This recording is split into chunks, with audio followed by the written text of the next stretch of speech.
Hey, what's up and welcome. Thanks for checking out this video. In this one, I'm going to be breaking down for you a very simple strategy that I help with each and every single one of my clients and students in order for them to build up their authority, showcase their expertise, and build a genuine connection with their audience without relying on any clickbait marketing, sleazy tactics, or jeopardizing their ethics and values in the process. So whether you're a coach, you're a consultant, you create courses, you sell digital products, or even physical products, if you want to start building a genuine audience who is in love with the brand that you've built and loves the products that you create without having to rely on any type of sleazy marketing tactics in order to do so, well, then this is exactly what you're going to need to watch. So stick with me and make sure you stay all the way to the end because you don't want to miss a single second of this video.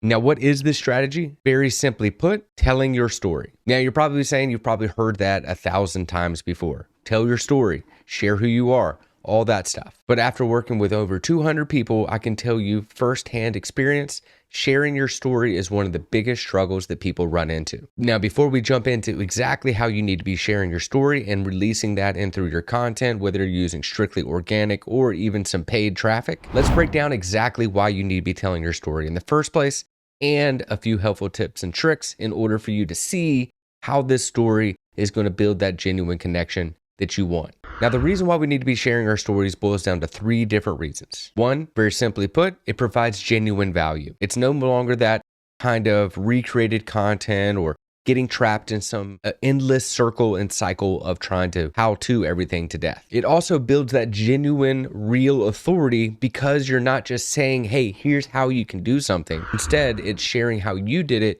and showcasing the transformation, therefore allowing people to see you as that authoritative figure rather than just saying, hey, trust me, I know what I'm talking about. Now, through this story, it also paints a very good transformation, and that's what a lot of people need. They need that transformation so they understand where they're at and where they're going to go to and what that's going to look like. And they want someone that's actually been where they're at right now. And the more that you can showcase that transformation of your own, it's going to allow people to see, hey, this person knows what they're talking about. They've been where I'm at, and now look at where they're at now.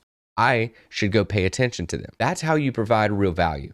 It's no longer this, how-to nonsense or, here's 3 tips to go viral or, all the stuff that we see flooding our social media feeds each and every single day. Now, the first thing you need to know about sharing your stories, it doesn't matter what level of content you're using inside of your content funnel. And if you're unfamiliar with your content funnel, I'm going to link a video up here that'll take you right back to the 3 types of content you need to be creating in order to grow an audience, convert sales, and build up your authority. Now, the important thing you need to remember about these different types of content in your content funnel and how you're going to deploy these stories and this framework that we're going to lay out today is understand 2 things. Your top of the funnel is about attention. Your middle of the funnel is about nurturing. Your bottom of the funnel is about converting sales. So use your stories accordingly. Now, the first thing that we have to do in order to tell an effective story is starting with what the intention is. Now, chances are you've probably gone into creating content, writing copy, sending out emails, writing blog posts, whatever it might be for you. And you've just gone into it like, oh, this is what I'm going to talk about without putting enough forethought and enough attention into intention of what you want to do. And when you come at it with an intentional point of view, then you can start crafting and creating these stories that are very effective and they do exactly what you want them to do, with a clear marketing message, with a clear brand message, and a clear intention for the viewer, the reader, the watcher, whatever that might be. So just take 5 minutes, take 10 minutes to figure out and predefine the topic that you want to share. Do you want to shift a perspective? Do you want to give helpful information, tactics, strategies, so on and so forth? Are you sharing a struggle or a transformation, something like a pain to a gain? Now, even though that's not a very comprehensive list of all the different topics and all the different intentions that you can have when telling your stories, that's enough for us to really dive into and figure out how we can deploy this formula, this framework in order to tell an effective story that resonates with your audience, attracts ideal clients, and allows people to see you as the expert that you are. An important thing to remember is this story is not about being polished or perfect. It is about being raw and vulnerable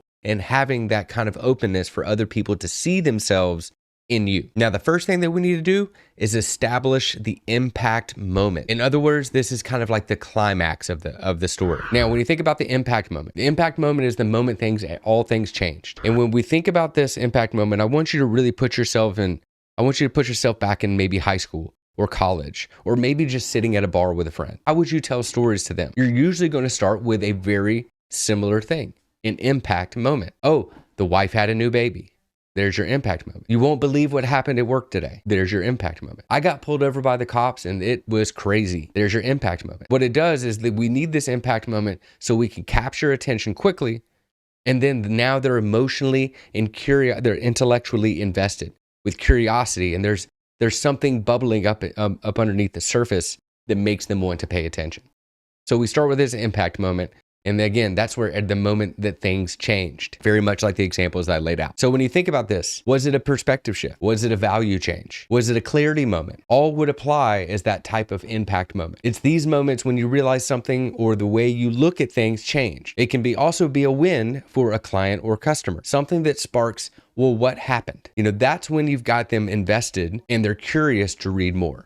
Quick example, this is from my own story. I launched my first product and it sold for $20. 8 weeks later, I quit my job. There's curiosity there. Now there's intrigue. And then the moment that you have intrigued and they're now invested, now you can write a story that they're going to pay attention to. And we're going to do this using the exact same framework that we're breaking down here. So now that we've established what the impact moment is, and again, it's not about having some big grandiose or over the top type of story. You don't need a rags to riches. You don't need something crazy. You don't need to be pimping Lambos or leaned up against some palm tree in order to establish that you know what you're talking about and give people that inside look into what working with you, what being part of your world, being a follower, being a brand member, whatever that might be. The next part of a very impactful story is going back to the beginning. So when we go back to the beginning, you think just like that. You start at that very pivotal moment in your story, the impact moment. Then we got to lead up. What happened leading up to this moment? This will show the transformation that you or your client/customer might have gone through. The clearer the transformation, the more your audience will pay attention to it and be able to see it for themselves. The important about this portion of your story is not found in excessive details. Okay. The one important reminder, details will dilute a story. Keep it to the point, very much like I'm stating in this video. Now, during this flashback, we want to hit on 1 to 3 emotional type pieces that will help our audience see and feel the before stage. The reason why we want to do that is because we want them to be able to see themselves in that story. And if you're creating content out there, you're making videos, you're writing content, whatever it might look like for you, you're going to want to be attracting the audience is going to resonate with what you're going to be talking about and what you can help them do. You got to be able to connect on both the logical and the emotional piece. You want them to be able to see it and feel it. Again, the more that they can resonate with one or more of these pieces and further identify the problem they are facing, the better. And to further that example, here's one from my own story. Using the exact sample from the impact moment, I launched my first product and it sold for $20. 8 weeks later, I quit my job. Before this, I was riddled with imposter syndrome and questioned whether I was even cut out to run my own business. Remember, the intention we started with, whatever it may be, this is where we lead into it. I want to circle back just for 1 second because remember, I said 1 to 3 emotional pieces. I was riddled with imposter syndrome, questioned whether I was even cut out to run my own business. Those are 2 emotional pieces that a lot of people are going to resonate with. Now that you have something that is kind of giving that before picture, now we can lead in to our value piece. And we're going to be breaking that down here shortly. So stick with me. Hope you're still with me and I appreciate it if you're watching. If you are right now, make sure you subscribe because there's going to be all kinds of content all around building a badass brand for yourself and monetizing the F out of your business. Now that I've got that shameless plug out of the way, the next step as we roll in further into establishing the beginning, we continue on this example. So I launched my first product and it sold for $20. 8 weeks later, I was able to quit my job. Before this, I was crippled with imposter syndrome, questioning whether I was even cut out to run my business. What I didn't know at the time is the reason why I had crippling imposter syndrome is because I thought the only way I could be taken serious was if I had made X amount of dollars. Little did I know, the key to quitting my job was right in front of me, but clouded by comparisonitis. So now I'm leading up because I've established a impactful moment, talking about things other people want to be able to do, like quit their job, launch their own product. I'm also talking about the emotional connection of where I was before. So now I'm showing a showcasing and formulating a transformation. And if you were to just read that in one solid piece, which we will later, you'll be able to see that transformation for yourself and it won't be so broken up by all this information. And then once you've established what that back to the beginning looks like for you and your story, then we can move on to the final step of telling a good story. Now we've got to show what life is like now. We've talked about this pivotal moment. We've talked about where we were before it. Now we got to talk about where we are after it. So that way they can see what the result of going through this transformation looks like. Now this can both be logical or emotional or a mixture of both, but should align with how this impact moment has altered things for us. Was it a perspective? Was it a mindset shift? Was it overall business? But whatever the initial intention was, that's where when we started the story, that's where we need to be focusing on. In turn, we can show what life is like after going through this transformation for ourselves or our clients. This way, the reader or watcher can see what their life or business would be like after going through the same transformation for themselves. And I broke down a quick example as well with a little bit more in depth. I launched my first product and it sold for $20. 8 weeks later, I quit my job. Before this, I was riddled with imposter syndrome and questioned whether I was even cut out to run my own business. What I didn't know at the time was the reason I had crippling imposter syndrome is because I thought the only way I could be taken serious was if I had made X amount of dollars. But little did I know, the key to quitting my job is right in front of me, but clouded by comparisonitis. Now, I'm gonna stop right here because I wanna talk about that value area that you see on your screen. We didn't really dive too much in there, but the reason why is because now that value area is not a one-trick pony, meaning I don't have to just talk about one thing. I can use this same story over and over and over and just inject whatever value I feel like sharing that applies to this story. There's so much value that goes in there, whether it be the 3 things you need to know before you launch your first one, or what you need to be prepared for after launch. It is a universal type of story. I can take it and reshape it and reform it and hit different perspectives, different mindset shift, different overall business tactics, and also different ways that I perform different types of activities using this same type of framework. Now that we've kind of clarified what that value area means,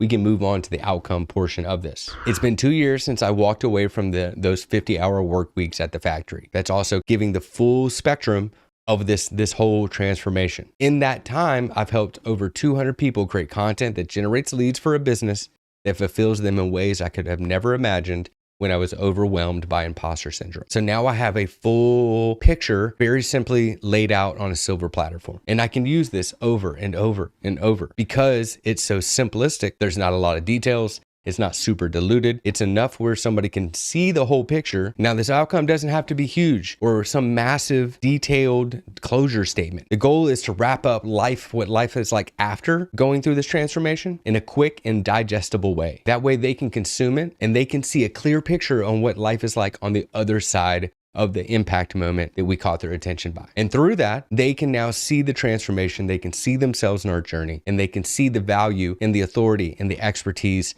that comes along with that transformation. Now, the last part is going to be kind of optional, but I wanted to talk about it because a lot of people get stuck here, and that's the call to action or the CTA. Now, when it comes to our stories, the CTA can feel awkward, okay? It can feel kind of like, how do I make it work? How do I transition? Or how do I inject it without forcing it or making it just super weird? And I know it's a struggle because I've had clients, I've had customers, I've had students, I've had people come to me and say, well, how do I put a CTA in? The key is to not force it and let it flow based upon what we've dropped inside this story itself. Let it flow casually. Don't try to force, hey, go click the link in my bio, because that sounds forced. It feels forced and it breaks the vibe of the story. The important thing to remember is if it doesn't fit, don't use it. Having no CTA can be just as powerful as having one. Everyone says you got to tell them what to do. But a lot of times, if our story's good, the value we drop's good, they got something from it, chances are they're going to reach out. They're going to say something to us. They're going to open the door for a connection to be built, a conversation to be had, a call to be made, whatever that looks like for you. So don't force your CTA if it doesn't fit. A lot of people are tired of being asked to do something. There's your CTA. Super simple. You're not asking for anything. Just say, hey, if you got questions about this, drop it in the comments. If you are curious on how to use this for yourself, feel free to drop me a DM. It's casual. It's putting the ball back in their court. It's no longer saying, hey, you need to do this, because the point is to come at this from an authentic, authoritative space, expertise space, and value space. And the more we can do that with your story using this very simple framework, the more that you're going to be able to build an audience that resonates with who you are, the brand that you're building, and how you operate your business. To wrap this up, remember to always start with your intention. Then from your intention, Establish your impact moment. Go back to the beginning. Establish what life was like before that impact moment occurred. Then wrap up, resolution, outcome. What has happened since then? And what is the value piece that led to that outcome? And at the end, use a call to action. If it fits, don't force it. Keep it casual. The more you tell your stories, the more authority you can build, the more genuine connections you can make, and the more happy clients you can acquire. And it all starts by being able to tell your story effectively. If you have any questions about this, feel free to drop it in the comments. As always, I do have a free little content creation course. You can check that out in the description. Completely up to you if it makes sense. And as always, I appreciate you watching this video. Appreciate you hanging out with me, and I'll catch you in another one.